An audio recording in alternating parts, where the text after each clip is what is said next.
खराटे किसी के लिए मजाक, किसी के लिए रात भर की सजा, लेकिन अब ये सिर्फ नींद बिगाड़ने वाली आवाज नहीं रह गई है। अब ये शरीर के अंदर चल रही गंभीर बीमारी की चेतावनी है, क्योंकि अब मसला केवल नींद टूटने का नहीं है, मामला है दिल और फेफड़ों पर पड़ते हुए उस दबाव का जो धीरे धीरे शरीर को अंदर से कमजोर कर रहा है। दरअसल जब कोई खराटे लेता है तो कई बार नींद के दौरान सांस बार बार रुकती है, जिसे ऑब्स्ट्रक्टिव स्लीप एपनिया कहा जाता है। इससे शरीर में ऑक्सीजन का लेवल गिरता है, फेफड़ों की धमनियों पर दबाव बढ़ने लगता है। और लेटेस्ट रिसर्च के मुताबिक खराटे लेने वाले करीब 72% मरीजों में पल्मोनरी हाइपरटेंशन पाया गया है। ईशा, ये हाइपरटेंशन हार्ट फेलियर और स्ट्रोक का खतरा कई गुना बढ़ा देता है, क्योंकि लंबे समय तक ऐसा होने से फेफड़ों की कैपेसिटी घटती है और सीओपीडी जैसी गंभीर बीमारियों का जोखिम बढ़ जाता है। डरने वाली बात यह है कि देश में तकरीबन 11 करोड़ लोगों को स्लीप एपनिया है और ज्यादातर लोग इसे मामूली खराटे समझकर नजरअंदाज कर रहे हैं। दरअसल जब सांस बार बार रुकती है तो दिल को ज्यादा मेहनत करनी पड़ती है, ब्लड प्रेशर बढ़ने लगता है, हार्ट की मसल्स पर लगातार दबाव पड़ता है, जो दिन में थकान, सिरदर्द और सांस फूलने की वजह बन जाती है। और ऊपर से मौसम भी बदल रहा है। इस मौसम में धूल, पोलन और प्रदूषण तेजी से बढ़ते हैं, जिससे एलर्जी, ब्रोंकाइटिस और अस्थमा के मामले ज्यादा सामने आते हैं। मतलब अगर किसी को पहले से खराटे और सांस की परेशानी है तो ये सीजन चेंज उसे और सीरियस बना सकता है, तो सतर्क हो जाइए। तो अगली बार जब आपको खर्राटों की आवाज सुनाई दे तो उसे मजाक समझकर नजरअंदाज मत कीजिए, क्योंकि ये वो चेतावनी है जो बता रही है कि फेफड़ों को अब बहुत केयर की जरूरत है। और ये केयर करनी कैसे है, ये बताने के लिए योग गुरु स्वामी रामदेव हमारे साथ जुड़ चुके हैं। स्वामी जी, बहुत बहुत स्वागत आपका। प्रणाम। प्रणाम स्वामी जी। बहुत बहुत प्रणाम मीनाक्षी जी, ज्योत्सना जी। देखो,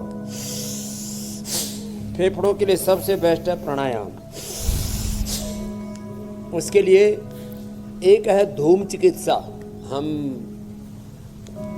त्रिकुटा, मुलैठी, हल्दी, कपूर और इसका धूम भी देते, धूम नशे, जल नीति, सूत्र नीति भी कराते हैं जो बच्चे कर रहे हैं यहाँ पर, नशे भी कराते हैं जो यहाँ पर दाहिनी ओर आप देख रहे हैं। तो जलनेति, सूत्रनेति, नस्य, भस्त्रिका, कपालभाति, अनुलोम विलोम, ये प्राणायाम, और साथ में ही अणु तेल। अणु तेल तो बहुत ही ज़बरदस्त है। अणु तेल, षडबिंदु तेल, और बहुत ज़्यादा जिनको खर्राटे आते हैं उनको ज्योतिषमती डाल, ज्योतिषमती या बादाम रोगन, या फिर घर का सरसों का तेल।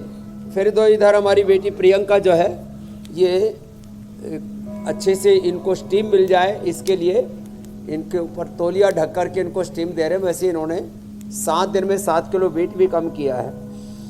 और भस्त्रिका, कपालभाति, अनुलोम विलोम, ये प्राणायामों के साथ साथ सबसे अच्छा रहता है। चलो सभी एक बार खड़े हो जाओ। हमारे नॉर्वे से आए हुए हमारे वशिष्ठ जी।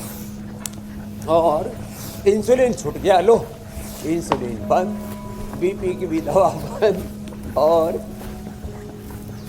71 की उम्र में सब रोगों को पराजित कर दिया। BP, sugar, thyroid, asthma, arthritis. ये जो खर्राटा है ये भी एक कफजन्य बीमारी है। खाली पेट ब्रोनकोम खाने के बाद श्वासारी, त्रिकुटा भी शहद के साथ ले लें, या सीतोपलादी जो हमारे यहाँ परंपरा से प्रयोग होता आया है।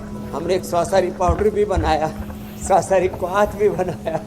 और इसमें एक तो ये 2 अभ्यास सुबह दौड़ने से, और 5 बादाम, 5 काली मिर्च यदि सुबह सुबह खाली पेट खा लें तो जिनको भी नाक बंद रहता है ना, उनके नाक खुल जाते हैं। चलो आज स्वामी जी सबके नाक खोलेंगे, सबके गले साफ करेंगे, सबके फेफड़ों की सफाई करेंगे और दिल पर पड़ रहा बोझ भी हम हल्का करेंगे। स्वामी जी, आए दिन ऐसी रिसर्च आती हैं जो अलर्ट करती हैं कि खराटे, जिन्हें लोग बड़ा मामूली समझते हैं, वो फेफड़े और दिल को कमजोर करने वाली परेशानी है। खराटों पर हम आएंगे, लेकिन स्वामी जी, क्योंकि आपने दिल और फेफड़ों को मजबूत बनवाने के लिए पावर योग सेशन की शुरुआत कर ही दी है, तो स्वामी जी ये भी साथ साथ आप समझाते चले, नाक से खर्राटे आ रहे हैं, मुंह से खर्राटे आ रहे हैं, ये दिल के लिए कैसे बोझ बन रहे हैं?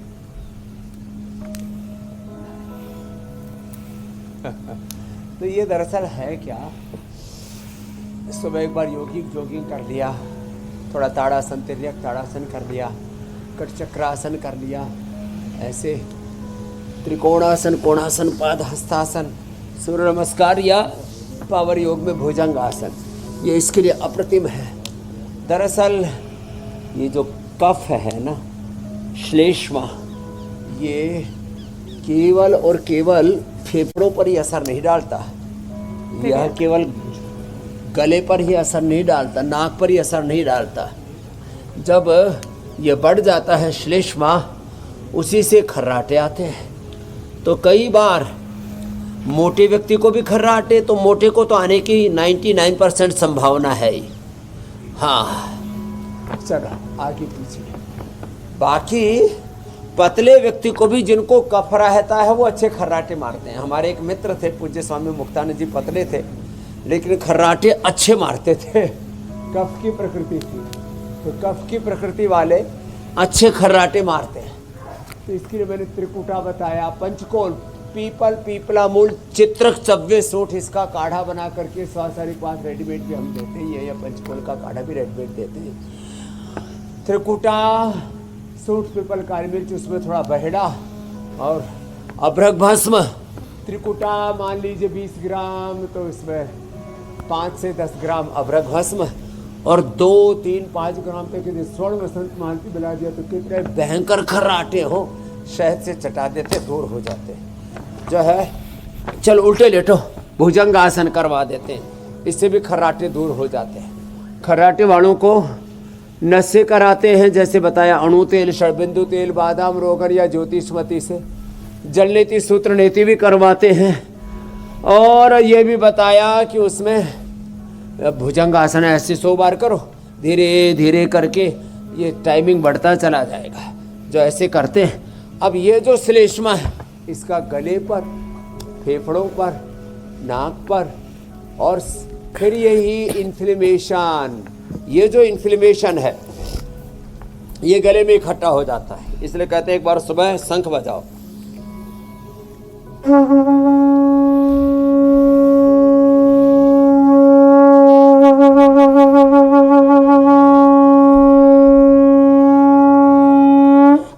ऐसे लंबा शंख बजाने से।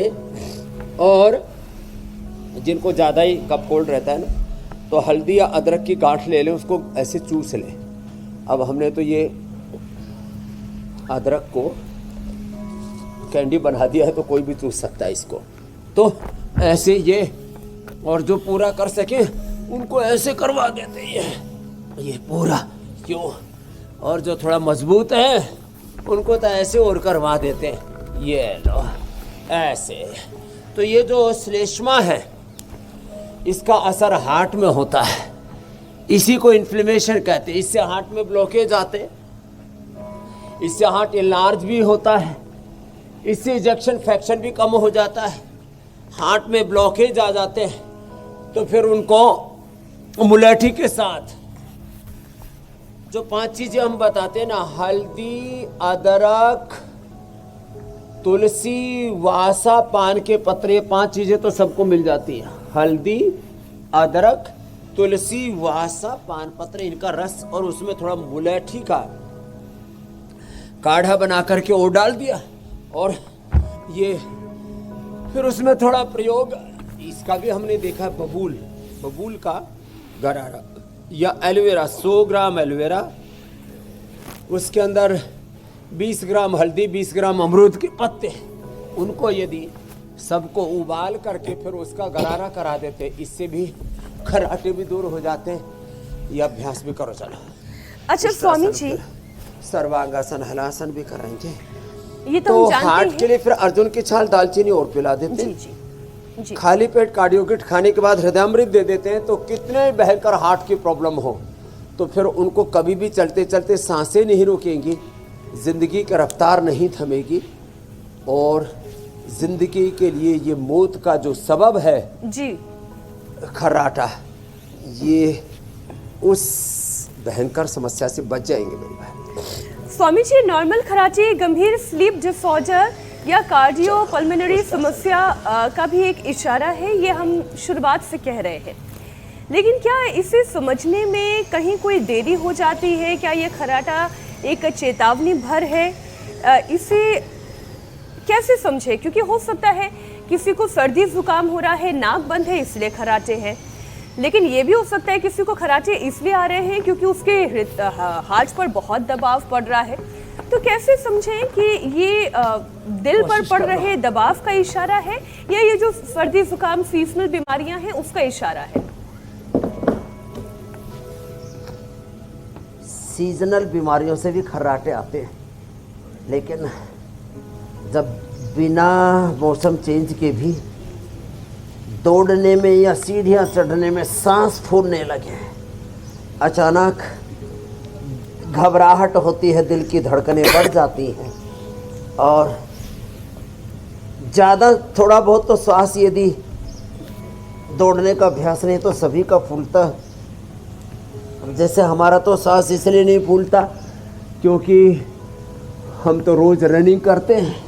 अब देखो सुबह सुबह एक बार कोई रनिंग कर लेना तो ये सांस फूलने वाली दिक्कत, ये हार्ट की दिक्कत, ये खर्राटे पर्राटे ये सब ऐसे ही दूर रहते हैं। इसलिए एक दो अच्छी आदतें डालें, सुबह उठ करके तेज़ी से चलना। और भाई देखो मैं तो चलने का नहीं, मैं तो दौड़ने का समर्थक हूँ, रनिंग का। तो चलो अर्ध हलासन, पादवृत्तासन, द्विचक्रिकासन भी करो। मोटे लोगों को खर्राटे बहुत आते हैं, गोधन अर्क लो और उसके साथ वेट गो ले लो और खाने के बाद मेदो हरबटी ले लो और लौकी का सूप पी लो। लौकी का जूस थोड़ा ठंडा होता है, या पेठे का सूप पी लो और थोड़े दिन के लिए डेयरी प्रोडक्ट बंद कर दो और गेहूं चावल भी थोड़ा बंद कर दो तो अच्छा है। मिनट्स का इस्तेमाल करो और वह भी एक बार आहार लो। शाम को 7 बजे के बाद खाना मत खाओ। ये प्रयोग मैंने जिन लोगों को बताया वो संख्या हजारों में नहीं लाखों करोड़ों में हो गई है कि लोग अब 7 बजे के बाद खाना नहीं खाते। मैं पिछले दिनों कुरुक्षेत्र में गया तो वहाँ के एक बहुत ही प्रसिद्ध व्यक्ति, पूर्व मंत्री भी हैं, सुधा जी, सुभाष सुधा जी, बोले स्वामी जी 16 किलो वेट कम हो गया, बस 6:30 बजे के बाद हमारे घर का चूल्हा नहीं जलता है और दोपहर का भोजन 12 बजे के आसपास 10 से 12 के बीच में सब खा लेते हैं, शाम को 6:30 तक सब खाना खा लेते हैं। 7 बजे के बाद किसी के मुंह में एक दाना भी नहीं जाता, उसी से वेट कम हो गया है। प्रियंका का तो मैंने बताया था अभी, ये तो बिटिया 7 दिनों में 7 किलो वजन कम कर लिया। फिर एक बिटिया और है यहाँ पर, बोले बाबा जी पूरे शरीर में वाटर टेंशन था, आपने बताया निर्जला उपवास करो, तो ये ओबेसिटी के कारण से भी खर्राटे आते हैं। तो ओबेसिटी के लिए अश्वगंधा के पत्ते और ये फलोपवास, जलोपवास, रसोपवास, निर्जला उपवास, मेदहार, वेट गो और गोधन अर्क का प्रयोग तो ओबेसिटी के लिए, कोलेस्ट्रॉल के लिए, पायस फिशर फिस्टुला के लिए, कैंसर के लिए, स्किन प्रॉब्लम में उसको कायाकल्प और नीम के साथ दे देते हैं। और सिस्ट में एक बहन यहीं पर बैठी हुई है, उन्होंने अपनी सिस्ट अच्छी कर ली है। लो तो ये 3 अभ्यास और लेट करके और 2 अभ्यास बैठ करके।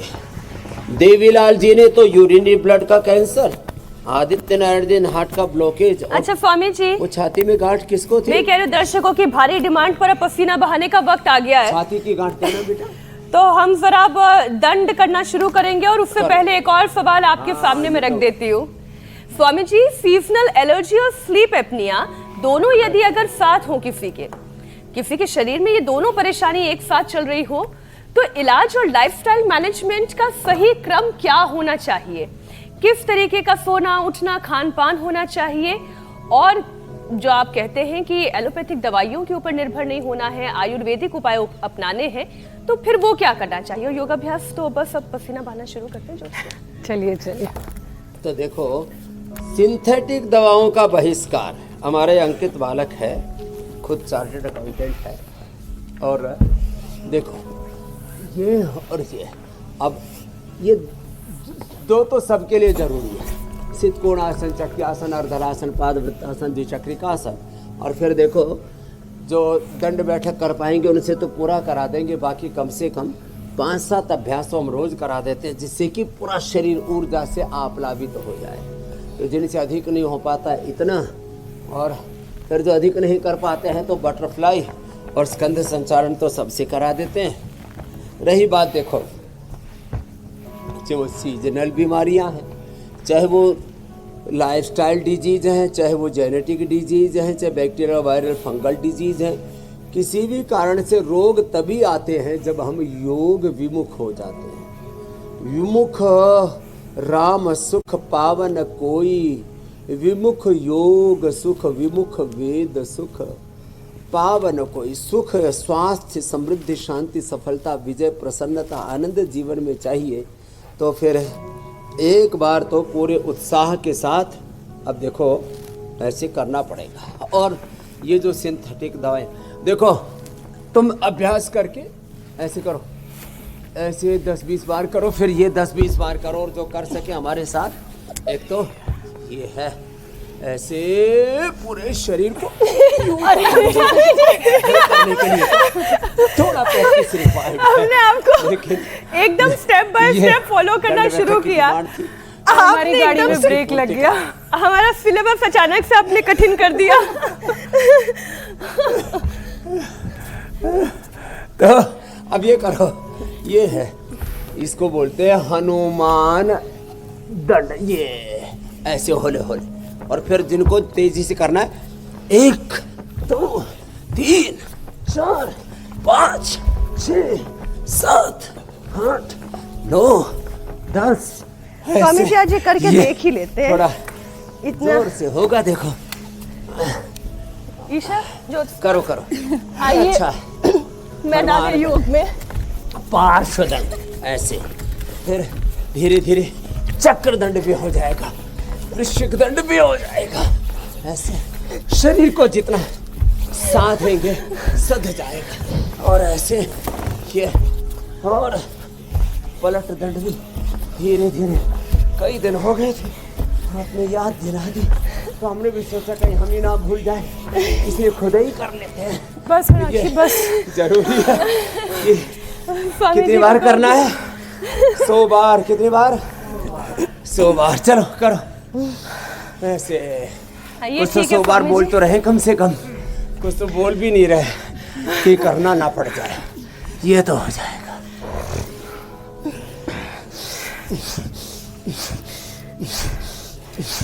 और अब तो सूरज की धूप आ गई है। सूरज की धूप में करोगे तो सूर्य की भांति तेजस्वी भी रहोगे। Vitamin D, B12, calcium, iron, omega, collagen, किसी चीज की कमी नहीं रहेगी। सामान्य आहार लिया और सूर्य उपासना की तो सारे न्यूट्रिशंस और माइक्रो न्यूट्रिशंस भी मिल जाते हैं अपने आप शरीर को। स्वामी जी, सूर्य की किरणों ऊष्मा से हम तेजस्वी हो जाते। जी मेरी बहन। स्वामी जी, अगर कोई हेल्दी लाइफस्टाइल चाहता है या हेल्दी हेल्थ चाहता है, अपनी अच्छी सेहत चाहता है, उसके लिए बदलाव तो करना होगा। लेकिन ये जो मौसम बदल रहा है, इस बदलते हुए मौसम में पोलन, धूल, प्रदूषण और इनसे होने वाली एलर्जीज फेफड़ों में सूजन और एयरवे में सिकुड़न पैदा करती है। अब ये दिक्कत कई बार बहुत खतरनाक लेवल पर पहुंच जाती है। तो ऐसी सिचुएशन बने ही ना, उसके लिए क्या क्या करने की जरूरत है? योगाभ्यास तो निरंतर चल ही रहा है। 3 उपाय करें। जिनकी कफ की प्रकृति है उनको ब्रोंकोम या श्वासारी एक भी ले लेंगे तो काम चल जाएगा। वैसे खाली पेट हम ब्रोंकोम देते हैं, 2 सुबह दोपहर शाम चूस लेते और अच्छा रहता है। और खाने के बाद श्वासारी या श्वासारी या ब्रोंकोम कोई एक प्रयोग कर लें। ट्रेडिशनली लक्ष्मी विलास, संजीवनी, और जैसे मैंने कहा त्रिकुटा, सितोपलादी, पंचकोल, श्वासारी क्वार, श्वासारी अवले है, श्वासारी प्रवाही, बहुत कुछ है यहाँ पर। और ये ओरोग्रिट बड़ी जबरदस्त है। ओरोग्रिट, च्यवनप्राश, च्यवनप्रभा, बालप्राश, इतनी अच्छी चीज है। तो कोई भी एक औषधीय प्रयोग, सामान्य रूप से हल्दी, अदरक, तुलसी, वासा और पान के पत्तों का रस तो सभी को सुलभ है। इसमें थोड़ा शहद मिला करके दे देते हैं। फिर चना और किशमिश, काली द्राक्ष, ये कफ की प्रकृति वालों के लिए परम औषधि है।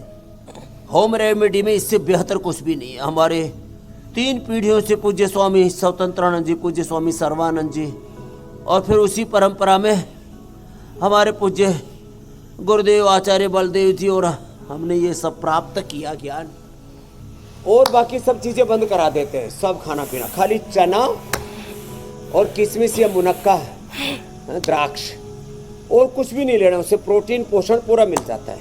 और दूध में, और वो भी सोया मिल्क में, यदि हल्दी, शिलाजीत, सुंठी, मुलेठी, अश्वगंधा, 5 चीजें, ये नुस्खा सब नोट कर लो, बड़ा गजब का है। दूध में हल्दी थोड़ी सी शिलाजीत, 2-5 बूंद शिलाजीत की अपनी प्रकृति के अनुसार, जिनकी जो है कफ के साथ पित्त प्रकृति है तो थोड़ा प्रयोग करना। हल्दी, अश्वगंधा, मुलेठी और सुंठी 1 से 2 ग्राम। और यदि ये सोयाबीन में 1 किलो में 7-8 किलो दूध बढ़िया तैयार हो जाता है। रात को भिगोते, सुबह छिलका उतार करके अच्छे से उसको मिक्सी में घोट लें। वैसे तो आजकल मशीन भी आ गई है, मिक्सी में अच्छे से घोट करके और उसको अच्छे से साफ कपड़े से छान लें।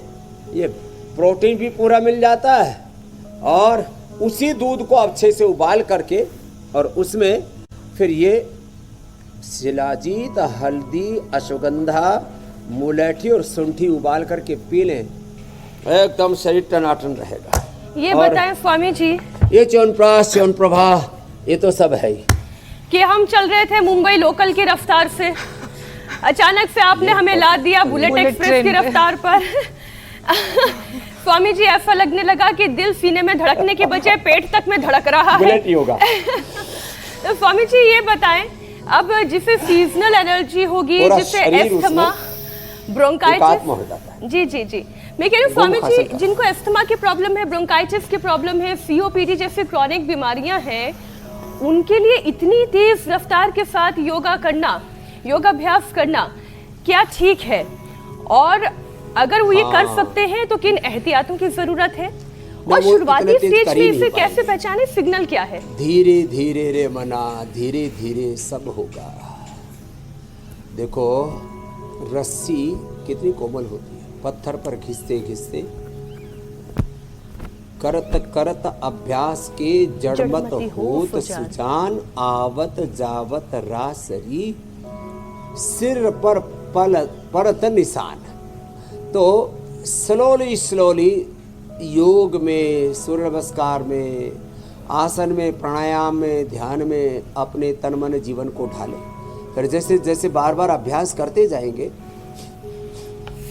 फिर वैसे शरीर इतना रिदम में आ जाएगा, फिर हमारी तरह से घोड़े के रफ्तार से दौड़ेंगे, या तो 5 मिनट में तो हम पूरे शरीर से पसीना चूने लग जाता है। इस कदर दंड बैठक आदि सब अभ्यास करते हैं। प्राणायाम भी वेग पूर्वक कर लेते हैं। अब प्राणायाम वेग पूर्वक जब करते हैं,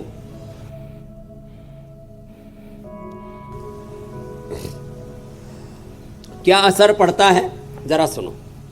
तो और कुछ कहते नहीं जी क्या करें, इतना व्यायाम, इतने आसन, ये सब इतनी क्रियाएं तो नहीं होंगी। अरे इतना नहीं होगा तो इतना तो होगा ना। एक बार ऐसे देखो, प्राणायाम परम औषधि है, और उसको भी जब भगवत स्मरण के साथ राम कृपा नाशई सब रोगा, जो ही भांति बनई संजोगा, रघुपति भक्ति सजीवनी मूरी, अनुपान श्रद्धा मति पूरी। भगवान राम कृष्ण हनुमान शिव के ध्यान, भगवती के ध्यान के साथ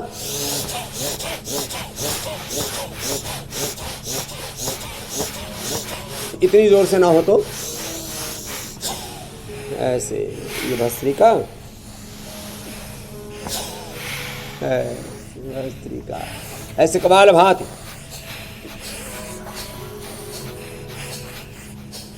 आप पूरा शरीर ऊर्जा से आप्लावित हो जाएगा। हम तो अनुलोम विलोम भी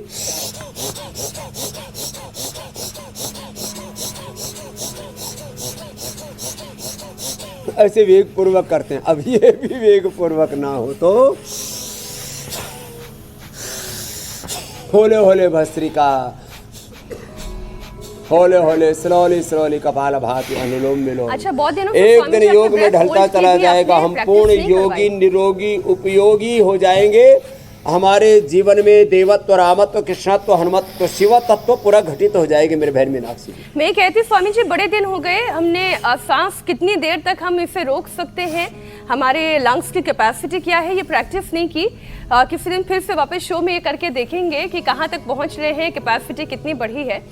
स्वामी जी, खराटे और पल्मोनरी हाइपरटेंशन के बीच का रिलेशनशिप क्या है, और ये कंडीशन हार्ट फेलियर या स्ट्रोक का जोखिम कैसे बढ़ा देती है, इसके पीछे की साइंस क्या है? तो जैसे ही हमारा ये खर्राटे वाला जो रोग, जैसे मैंने कहा, ये कफजन्य रोग है, तो उसके होने से 2400 किलोमीटर लंबा जब हमारा रेस्पिरेटरी ट्रैक पुअर पड़ता है, तो उसके साथ जो जुड़ा हुआ 1 लाख किलोमीटर लंबा सर्कुलेटरी ट्रैक, उसके साथ जुड़ा हुआ 37 ट्रिलियन सेल्स का पूरा ताना बाना और 74 अरब किलोमीटर लंबा उसका डीएनए का लेंथ, वो सबको जीवनी ऊर्जा का मूल स्रोत प्राण है। हमारा जीवन प्राण पर ही टिका है। तो जब हमारा रेस्पिरेटरी सिस्टम कंप्रोमाइज हो जाता है तो हार्ट को ऑक्सीजन कम मिलता है, और हार्ट को ऑक्सीजन कम मिलने से एक तरफ फेफड़ों का और दूसरी तरफ हार्ट अटैक का और ब्रेन स्ट्रोक का खतरा बढ़ जाता है। और रेस्पिरेटरी का फेलियर हो, हार्ट का फेलियर हो, या फिर जो है ब्रेन फेलियर हो, ब्रेन डेथ, हार्ट डेथ या रेस्पिरेटरी सिस्टम के कोलैप्स होने की संभावना रहती है। इसलिए किसी भी कीमत पर अपने फेफड़ों को, सबसे ज़्यादा इस संसार की झंझावात सहता है तो हमारा इधर तो फेफड़ा और इधर ये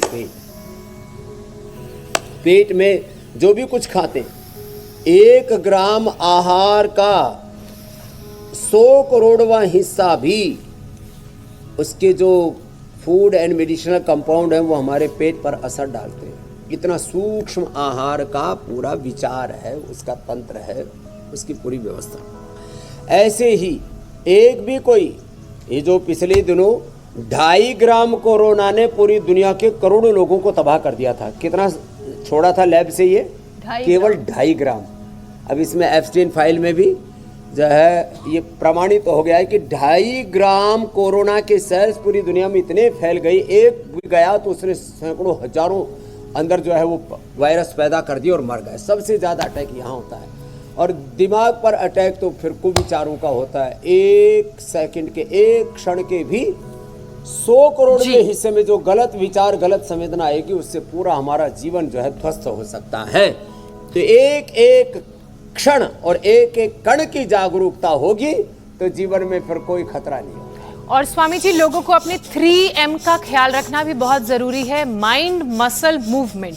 लेकिन स्वामी जी, जो लोग पहले से अस्थमा, COPD या एलर्जी या राइनाइटिस से जूझ रहे हैं, उनमें मौसम बदलने पर लंग्स और हार्ट से जुड़ी कॉम्प्लिकेशंस किस तरह से आ सकती हैं, और योग के साथ साथ इन कॉम्प्लिकेशंस के दौरान क्या सावधानी बरतने की ज़रूरत है, और इन कॉम्प्लिकेशंस को कैसे दूर किया जा सकता है या होने से रोका जा सकता है? जो हमारे मसल्स है ना, इनके मूवमेंट को पूरा रिदम में लाने के लिए अश्वगंधा और शतावर बेस्ट है। मैं तो चाहता हूँ कुछ चीज़ें तो सबके घर में होनी चाहिए। अश्वगंधा और शतावर 1-1 ग्राम सब ले लो, लेडीज हो या जेंट्स हो। अश्वगंधा अग्नि प्रधान है, शतावर सोम प्रधान है। अग्नि सोमात्मकम इदम जगत। एक से पौरुष शक्ति, एक से मातृत्व की शक्ति, एक से अग्नि, दूसरे से सोम। तो अश्वगंधा, शतावर, ये 2 चीज़ें ले लें। फिर भी जिनके ज़्यादा ही मसल्स कमज़ोर हैं तो स्प्रिलिना और मोरिंगा ज़बरदस्त होता है। आजकल तो स्प्रिलिना मोरिंगा की टैबलेट भी आ गई, हमने भी न्यूट्रिला में उपलब्ध करा दी है। 100% नेचुरल और 100% अफोर्डेबल और इफ़ेक्टिव। इनका इस्तेमाल कर लें। जो शाकाहारी हैं उनके लिए दूध, दही आदि, दालें और जो है न्यूट्रिला, सोया चंक्स आदि, तो ये सब अच्छी चीज़ें हैं ना। और चना, भुना हुआ चना तो बेस्ट है। भुना हुआ चना पूर्ण आहार है। भुना हुआ चना में पूरा प्रोटीन होता है, डाइजेस्ट हो जाता है। कच्चा चना खाओगे तो पेट में दर्द हो जाएगा। चने का आटा भी खाते हैं तो लोगों को हजम नहीं होता, भुना हुआ चना हजम हो जाता है।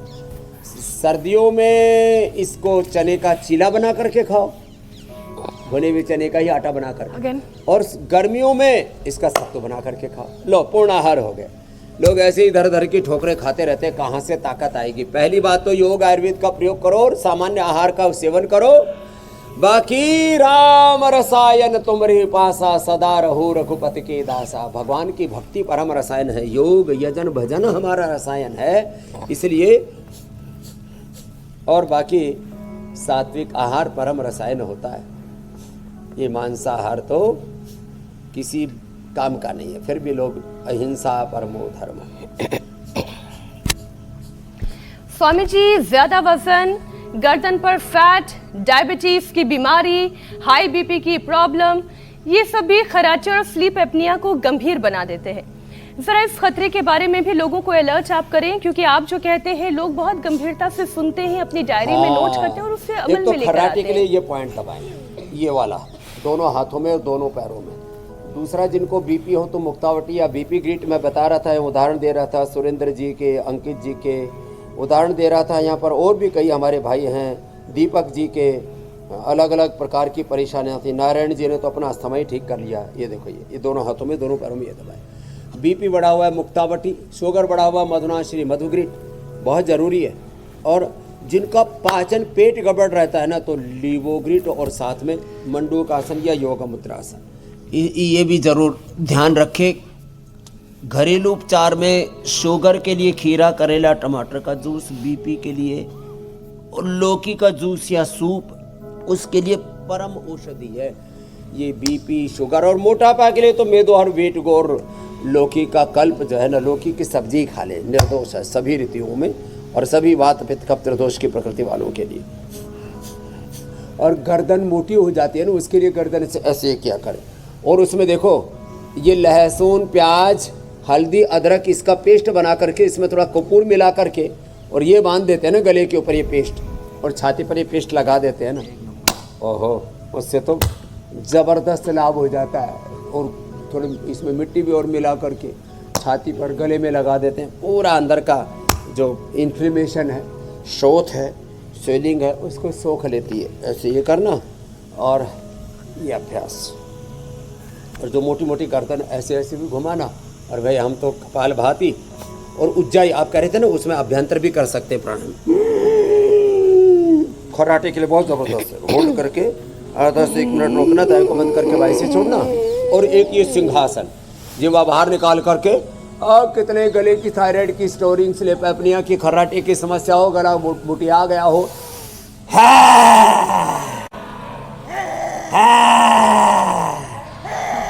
स्वामी जी, सारी मोटी मोटी गर्दनें सुराई की तरह पतली हो जाएंगी, पूरा गला खुल जाता है। लेकिन स्वामी जी बहुत सारे ऐसे लोग हैं ये बात तो ठीक है, जिनके लंग्स लंबे वक्त तक कमज़ोर रहते हैं, और ऐसे में शरीर के जो दूसरे ऑर्गन्स हैं जैसे कि दिमाग, किडनी, मांसपेशियां, यहाँ पर असर पड़ता है और ऑक्सीजन की कमी का असर बीमारियों को न्योता देता है। तो इनको मजबूत करने के लिए, इन कमियों को दूर भगाने के लिए क्या करने की ज़रूरत है?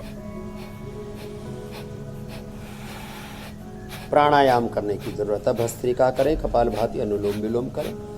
ब्रेन कमज़ोर हो गया तो मेधावटी, मेमोरी ग्रिड, ओमेगा ले लें। नर्वस सिस्टम कमज़ोर हो गया तो न्यूरोग्रिड गोल्ड, इम्यूनोग्रिड गोल्ड ले लें। पूरा शरीर ऐसा मजबूत हो जाता है। ये हमारी जो बॉडी की कटिंग है ना, जिम वाली नहीं है, किस वाली है? योग वाली। नहीं तो बहुत लोग इधर उधर जिम में धक्के खाते रहते हैं और उन लोहा लकड़ के साथ धींगा मस्ती करते रहते हैं। तो देखो, मेधावटी, मेमोरी ग्रिड, ओमेगा लेना। सुबह हो सके तो खाली पेट गौ धन अर्क का पान करो, गौघृत अर्क का पान करो, पूरा शरीर शुद्ध हो जाएगा और शक्ति से भर जाएगा। न्यूरोग्रिड गोल्ड, इम्यूनोग्रिड गोल्ड, और पूरी नस नाड़ियाँ मजबूत हो जाएंगी। और फिर अंदर से लीवर कमज़ोर है तो लिवोग्रिड, किडनी कमज़ोर है तो रीनोग्रिड, हड्डियाँ अंदर से भुरभुरी हो गई तो पिडानिल गोल्ड, ऑर्थोग्रिड। पूरे शरीर को ताकत देने के लिए प्रकृति परमेश्वर ने हमें बहुत जड़ी बूटियाँ दी है। उसी ऋषियों की विरासत को 7 बज करके 56 मिनट पर रोज इंडिया टीवी पर हम बताते हैं। पहले योग की संजीवनी, फिर जड़ी बूटियों की संजीवनी, और फिर उपचार के बाद समाचार की संजीवनी। हो तो रात तक चलती। तो स्वामी जी, अब आपने कह दिया संजीवनी। आज की बात। और फिर सैटरडे संडे में तो कल परसों फिर आपकी अदालत भी होगी। स्वामी जी बारी आती है संजीवनी की।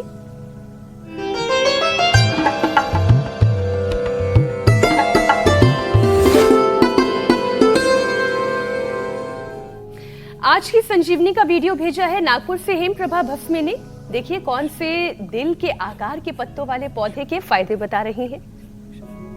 ये जो छोटे छोटे पौधे दिखाई दे रहे हैं हरे हरे, इसे ऑक्सालिस कहते हैं। इस पौधे को शेमराग भी कहते हैं। इसके 3 पत्तियां होने के कारण इसे ट्रिपोलिएट भी कहा जाता है। इसमें विटामिन सी, पोटेशियम और फास्फोरस भरपूर मात्रा में होता है। इसके चबाने से दांत मुंह के जो छाले हैं वह ठीक होते हैं। त्वचा में यदि जलन हो तो इसके पत्तियों का रस मलने से भी त्वचा में जलन में आराम मिलता है। इसको सलाद के रूप में भी खाया जा सकता है और इसकी पत्तियों की सब्जी भी बहुत ही अच्छी लगती है। यह पाचन तंत्र में सुधार लाता है, पेट की समस्या इससे दूर होती है और इसमें बहुत ही औषधि गुण है। नमस्कार। स्वामी जी ये तो मैंने कई बार सोसाइटी में भी घास के आसपास उगे हुए देखा, ये कुछ अलग है क्या? अरे चांगेरी घास है, देखो यही तो है। और इससे तो पायस, पिसर, फिस्टुला, यूट्रस का और एनस का जो प्रोलैप्स है वो भी ठीक हो जाता है। ये पॉइंट और दबा देते हैं और विटामिन सी से लेकर के पाचन से लेकर के पूरा शरीर एकदम इससे ऊर्जा से आप्लावित रहता है। ऐसे आसपास की जड़ी बूटियों को ऐसे पूरे साइंटिफिक उनके जो मेडिसिनल कंपाउंड हैं वो भी हमारी बहनें इतनी वो भी पूरी मेहनत करके वीडियो बना रही हैं। एक बार जोरदार अभिनंदन है सबका। ऐसे योग की संजीवनी, जड़ी बूटियों की संजीवनी, भगवान की भक्ति की संजीवनी पी करके सब स्वस्थ रहे, समृद्ध रहें और एक स्वस्थ समृद्ध संस्कारवान परम वैभवशाली भारत का निर्माण करें। यही लक्ष्य है इंडिया टीवी का भी, हम सब का भी। बहुत बहुत धन्यवाद, बहुत बहुत प्रणाम। कल मिलेंगे 7:56 मिनट। बहुत धन्यवाद प्रणाम स्वामी जी, स्वामी जी। प्रणाम।